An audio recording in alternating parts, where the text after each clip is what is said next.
চলো আজকে তোমাদের সাথে দারুণ টেস্টি একটা আমসত্ত্বের রেসিপি শেয়ার করতে এসেছি। তো আমার কপালটা কিন্তু যথেষ্ট ভালো। আজ থেকে নাকি বর্ষা শুরু হয়ে গেল, তো তার আগেই কিন্তু আমার আমসত্ত্বটা আমি তুলে নিতে পেরেছিলাম।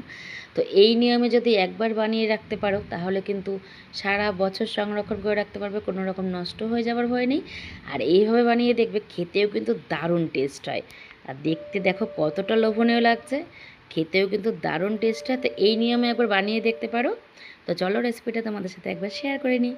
তো 3টে পাকা আম নিয়েছিলাম, আম 3টে ছুলে এখন আমি একটা মিক্সার জারে দিয়ে একটা পেস্ট তৈরি করে নিচ্ছি। তো এই আমের গোলাটাকে এখন আমি একটু জাল করে নেব। তো জাল করে নেওয়ার কারণে কি হবে, আমের রসটা খুব তাড়াতাড়ি মজে যাবে আর এর টেস্টটা কিন্তু অনেক ভালো হয়। আর এখন যেহেতু একটু বর্ষার সময়, তো যখন তখন বৃষ্টি এসে যেতে পারে, তো আমার নষ্ট হয়ে যাবারও কোনো ভয় নেই। তো দেখো আমার গোলাটাকে জাল করে একটু ঠান্ডা করে নেব। তো যেই পাত্রে আমি দেবো সেই পাত্রে একটু তেল মাখিয়ে নিচ্ছি। তো এখন আমের গোলাটাকে ঢেলে দিয়ে হাত দিয়ে একটু সেট করে নেব। তো আরও একটা থালার মধ্যেও আমি এইভাবে তেল মাখিয়ে নিচ্ছি। তো এইভাবে আমের গোলাটাকে দিয়ে সুন্দরভাবে হাত দিয়ে একটু সেট করে নেব। তো প্রথমে একটু পাতলা করে দিতে হবে। তো আমার সেট করা হয়ে গেছে, এখন আমি ছাদে রোদ দিয়ে নেব। তো চলে এসেছি ছাদে, আজকে সারাদিন কিন্তু রোদ্রে লাগবে। তো আমি রোদ দিয়ে দিয়েছি।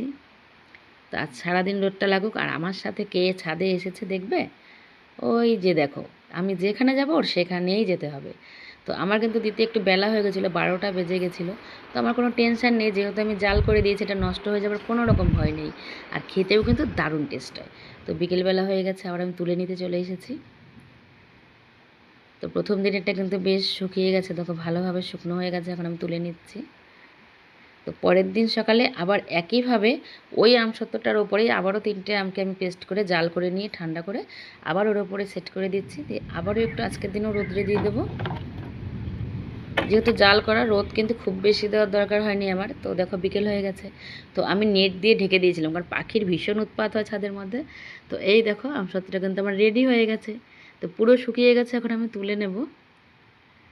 তো চলো আমি নিচে নামিয়ে নিয়ে চলে যাই। তো এখন আমি কাটিং করে নিচ্ছি। তো এইভাবে বানিয়ে দেখতে পারো, খেতে কিন্তু দারুণ টেস্ট হয়। তো দেখো তুলে নিচ্ছি, কোনো রকম লেগে যাচ্ছে না, যেহেতু একটু তেল ব্রাশ করে নিয়েছিলাম থালাতে। আর খুব সুন্দরভাবে শুকিয়েও গেছে। তো এইভাবে বানিয়ে দেখতে পারো, সারা বছর রেখে দিলেও কোনো নষ্ট হয়ে যাওয়ার ভয় নেই। তো আর হচ্ছে খেতে তো দারুণ টেস্ট হয়। একবার এইভাবে জাল করে একটু আমসত্ত্বটা দিয়ে দেখতে পারো।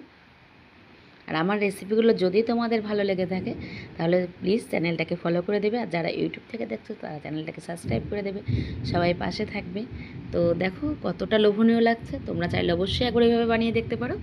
তো দেখা হবে তোমাদের সাথে আবার পরের ভিডিওতে। ততক্ষণ ভালো থেকো, সুস্থ থেকো সবাই। টাটা।